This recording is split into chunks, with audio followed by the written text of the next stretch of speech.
你好，欢迎来到今天的中国简报。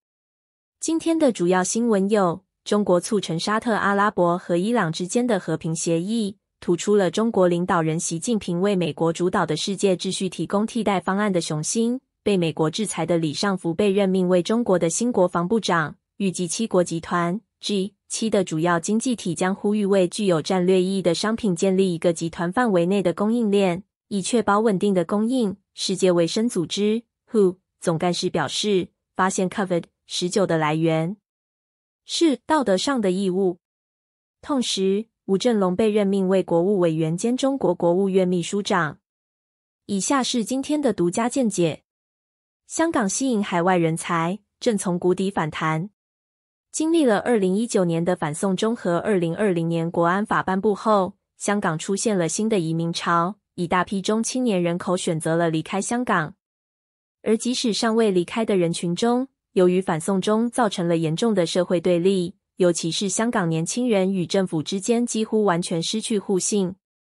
而林郑月娥领导的港府在北京支持下恢复社会稳定后，并没有表现出与年轻人和解的姿态，而是在国安法颁布后，非常积极地以输入海外人才作为主要的增加年轻一代、改变人才结构的人口政策。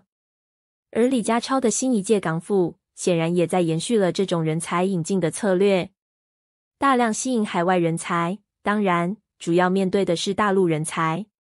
对于未来大批人才的流入，港府并不需要像新加坡那样存在房屋政策的顾虑。香港房屋政策已然失败，矛盾已经存在，新进人才也不会指望公共房屋政策，只会居住在私楼市场，因此港府的人才输入政策的制定反而没有太多掣肘。新加坡已经因良好的房屋政策而得来的和谐社会氛围，却不敢轻易打破，这反而成为了更加进取的人才引计划的阻力。而如果通过吸引海外人才，改变目前香港年轻人对港府仇恨、对社会不抱希望的负面心态，改变年轻人结构，致使未来香港年轻一代更多元，淡化政治、价值观对立，更关注专业，关注经济和社会民生，这对香港将是更加有利的。大陆，包括其他海外的年轻人没有反送中的伤痕，没有价值观对立的包袱。他们对一国的认同没有疑问，也喜欢比大陆更加自由的两制。如果出现更多管义、金东彦这样的新移民人才，香港则可以重新回到长期良性的发展轨道。加之20大后，北京对香港会做出更多恢复经济、解决房屋和贫困等长期矛盾的措施，香港将在不久的时间里从谷底反弹。未来，新加坡尚有很多挑战，而香港则不会继续沈沦。新加坡取代香港，真有可行性。系列之4，本文作者深野雅为投资家，同时也是中国简报的特约分析专家。纽约时报，中国在伊朗和沙特协议中的作用显示了习近平的全球目标。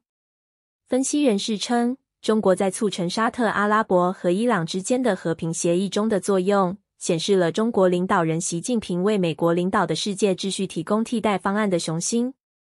中国促成的这项协议反映了习近平对一个权力从华盛顿转移到多边主义和不干涉的世界的愿景，也是对他认为美国正在推动的新冷战的回应。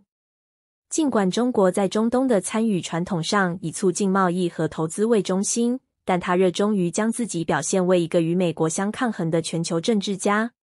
华尔街日报，中国暂时保留央行行长易纲职位，朱鹤新人被视为过渡期结束后接替他的首要候选人。中国立法机构已经投票决定在中国金融监管体系中组期间保留易纲的中国人民银行行长职务。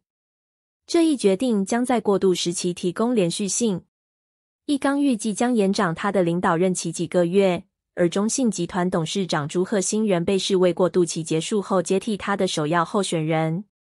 这一决定表明，中国政府希望金融业的重组尽可能的顺利。华尔街日报，中国促成的伊朗和沙特之间的协议标志着一个新的中东时代。中国在伊朗和沙特之间的调停加速了中东的区的原政治调整，因为阿拉伯之春期间爆发的区竞争逐渐消失，除美国之外的外部势力争夺影响力。和解是在没有美国参与的情况下进行的，这让长期以来的盟友们对美国的安全保障产生怀疑。中国有意表明它提供了与美国不同的东西，有能力与各方对话，而不在人权问题上教训他们，这对该地区的许多独裁政权来说是一个有吸引力的前景。彭博社，中国亲临关键官员保住工作，但投反对弃权票的人数最多。中国国家卫生委员会主任马晓伟在全国人民代表大会确认的内阁官员中获得了最多的反对票，有21票反对，8票弃权。这次投票表明高层立法者对清零政策的不满程度，该政策依靠大规模检测和封锁来消除病毒。马晓伟一直是推动该战略的主要卫生官员之一，他在2022年4月一份共产党报纸的头版评论中呼吁采取明确的立场，反对与病毒共存的错误想法。日经新闻，7国集团呼吁建立集团范围内的供应链，经济安全将成为5月广岛峰会的主要议题。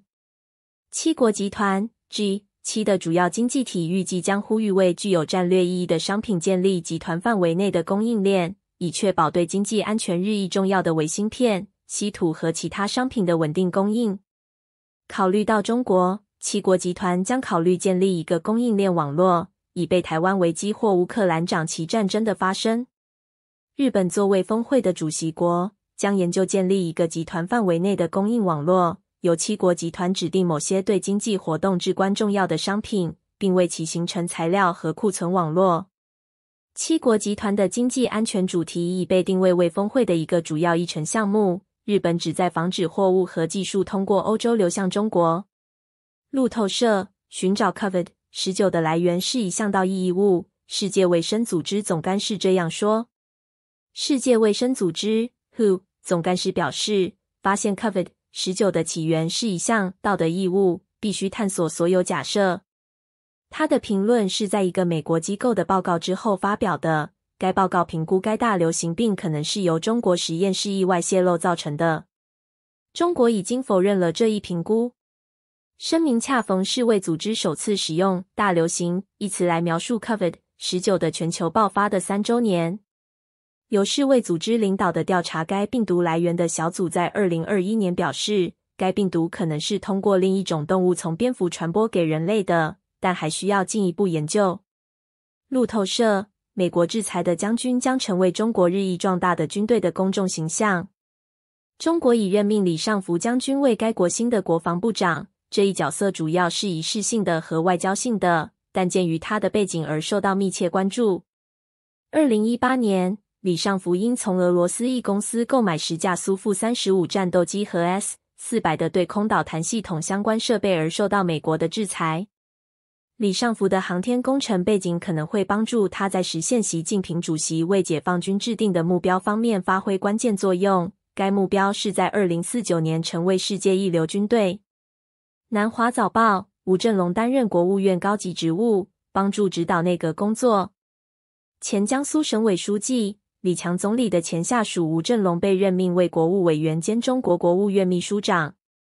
吴振龙将与新任总理紧密合作，预计将跟随他进行国内和国际旅行。他的角色类似于李强的办公室主任，他将确保国务院的顺利运作。